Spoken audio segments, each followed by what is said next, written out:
Bonjour, moi je suis Sophie Droguet, je suis ingénieure à INRAE. Donc INRAE, c'est l'Institut national de recherche pour l'agriculture, l'alimentation et l'environnement. Je suis économiste et je travaille dans un laboratoire qui fait ses recherches sur les systèmes alimentaires durables. Et c'est un laboratoire interdisciplinaire, donc avec des chercheurs en sciences humaines et sociales, mais aussi des chercheurs en nutrition.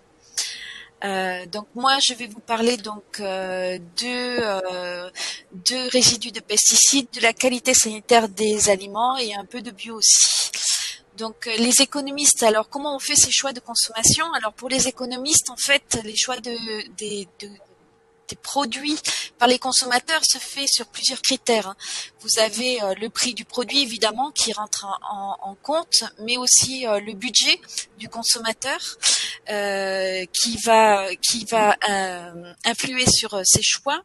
Les préférences évidemment, si je préfère les légumes ou les fruits, ou si je préfère les gâteaux ou le salé ou le sucré. Et il y a la qualité du produit. Alors la qualité du produit, elle recoupe trois dimensions. Alors c'est la qualité organoleptique, c'est-à-dire c'est bon à manger. C'est la qualité nutritionnelle, c'est bon pour mon corps, c'est un produit sain. Et la qualité sanitaire, donc c'est inoffensif. Le produit va pas me rendre malade. Cette qualité sanitaire des aliments, on va dire, elle est fait respecter par des réglementations, tout un tas de réglementations qui nous assurent donc de l'innocuité des aliments. Donc vous en connaissez certaines. Il y a une réglementation, en fait, on regarde tout le temps quand on achète des produits frais, c'est les dates de péremption, par exemple. Il y en a d'autres sur le respect de la chaîne du froid. Il y a des réglementations qui nous permettent de savoir que les aliments que l'on va manger sont exempts de micro-organismes, comme les bactéries, les champignons, de parasites, comme le ténia, ou de résidus comme les produits vétérinaires, par exemple dans la viande, ou les pesticides dans les fruits et légumes. Donc ces produits, en fait, ils sont surveillés. Donc tous nos aliments sont surveillés de la production, pendant le conditionnement et pendant la distribution. Alors en fait, le seul endroit où finalement les produits ne sont pas surveillés, c'est à la maison. Donc ces réglementations, elles sont très strictes, et elles sont respectées. Elles sont respectées pourquoi? Parce qu'il y a des contrôles par exemple qui sont faits en France par une direction qui s'appelle la Direction générale de la consommation, de la concurrence et de la répression des fraudes. Et ils sont respectés parce que les conséquences peuvent être dramatiques, en fait, tout simplement parce que certains micro-organismes, peuvent nous rendre malades et éventuellement conduire à la mort. Et elles sont respectées parce que les professionnels, en fait, de l'alimentation, ils jouent leur réputation s'ils ne respectent pas les réglementations. Alors, en ce qui concerne les résidus de pesticides, alors pourquoi les résidus de pesticides c'est dangereux? En fait, parce que l'accumulation, en fait, dans l'organisme de ces résidus peut être potentiellement vecteur de maladie, notamment d'une maladie qui est dangereuse, c'est le cancer.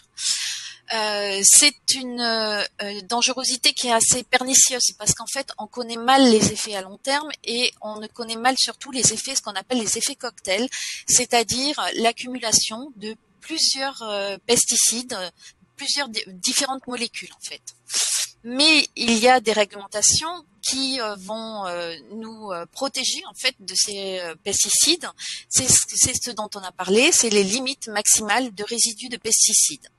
Alors, il faut savoir que ces limites, elles sont au niveau européen, elles sont harmonisées. Ça veut dire que les 27 pays de l'Union européenne ont les mêmes limites de résidus de pesticides. Elles s'appliquent aux produits européens, mais également aux produits qui viennent de l'étranger. C'est-à-dire que si vous mangez une tomate qui vient d'Espagne, d'Italie, du Maroc ou de Belgique, elles seront soumises aux mêmes limites et les contrôles qui seront faits seront là pour faire respecter la même réglementation, c'est la réglementation européenne. Toutefois, pour se protéger de ces résidus de pesticides, on peut agir à la maison en fait. Alors, il y a plusieurs façons d'agir. Bon, d'abord, il faut laver en fait tous les fruits et légumes. Il faut éplucher ceux qui peuvent être épluchés. Quand on cuit aussi les fruits et les légumes, eh bien en fait, on diminue également la présence de ces résidus. Mais aussi, on peut choisir des produits bio. Même si mon collègue nous a montré qu'il y avait encore des résidus dans les produits bio, et donc je dis bien attention, c'est pas parce qu'un produit est bio qu'il ne faut pas le laver. Et voilà.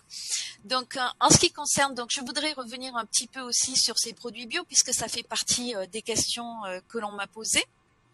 Alors il existe une certification bio officielle actuellement, c'est la certification européenne. Alors je vais essayer de partager mon écran pour vous montrer le label. Voilà. Donc ça c'est les labels que vous pouvez trouver sur les aliments bio. Alors la feuille européenne avec les étoiles, c'est l'Eurofeuille. C'est le label officiel actuellement. Vous pouvez encore trouver le label français qui est le logo AB, mais qui reste facultatif. Donc le label, en fait, le label français agriculture biologique, il existe depuis 1985 et depuis 2010, il y a eu une harmonisation des réglementations européennes sur l'agriculture biologique. Donc tous les pays, enfin les 27 pays de l'UE qui affichent l'Eurofeuille, ils ont la même réglementation sur les produits en agriculture biologique. Alors, brièvement, cette charte européenne d'agriculture biologique, elle interdit totalement les pesticides et les engrais chimiques de synthèse. Elle interdit également les OGM, c'est-à-dire les organismes génétiquement modifiés. Toutefois, sur les produits transformés, ils peuvent contenir 5% d'ingrédients non bio. Donc, pour être certifié bio, il faut respecter un cahier des charges. Ce cahier des charges, c'est un document qui indique en fait comment conduire son exploitation. Et depuis 1991, la certification est assurée par des organismes privés. Donc, ces organismes, il y en a 5 ou 6 en France. C'est le gouvernement, donc c'est l'État qui contrôle leurs compétences et leur indépendance. Et c'est l'agriculteur qui choisit son organisme de certification et qui va payer l'organisme de certification. C'est pour ça que aussi en partie être bio, ça coûte plus cher. Donc ces organismes vont contrôler si l'agriculteur respecte le cahier des charges. Et il y a 2 types de contrôle. Il y a une visite annuelle pour voir si tout se passe bien, etc. Et ce qu'on appelle les contrôles inopinés, c'est-à-dire une visite surprise qui va contrôler en fait une partie de l'exploitation. Et si le contrôle montre en fait que le cahier de charges n'est pas respecté, qu'est-ce qui se passe? En fait, la production est déclassée et elle est vendue en conventionnel. Donc, l'agriculteur AB, s'il ne respecte pas son cahier des charges, il risque en fait de perdre sa certification.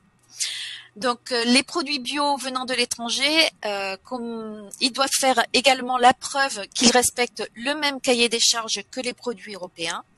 Et comme les produits conventionnels, il y a aussi des contrôles aux frontières. Il y a donc un risque si on s'aperçoit que il y a une fraude ou que la réglementation n'a pas été respectée.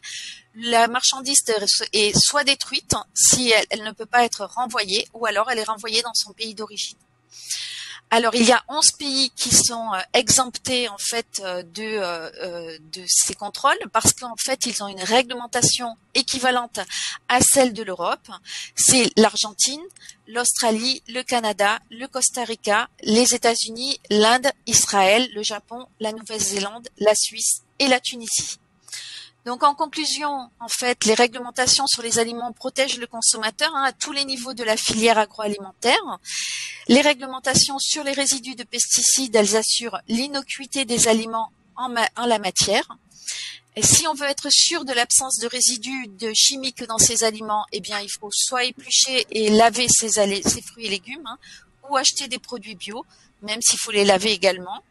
Et en fait, les fraudes peuvent exister effectivement, hein, mais les réglementations en général sont respectées par les acteurs de la filière agroalimentaire, parce que comme je vous ai dit, hein, les conséquences ça peuvent être dramatiques et surtout ils y jouent leur réputation. Voilà, merci pour vos questions.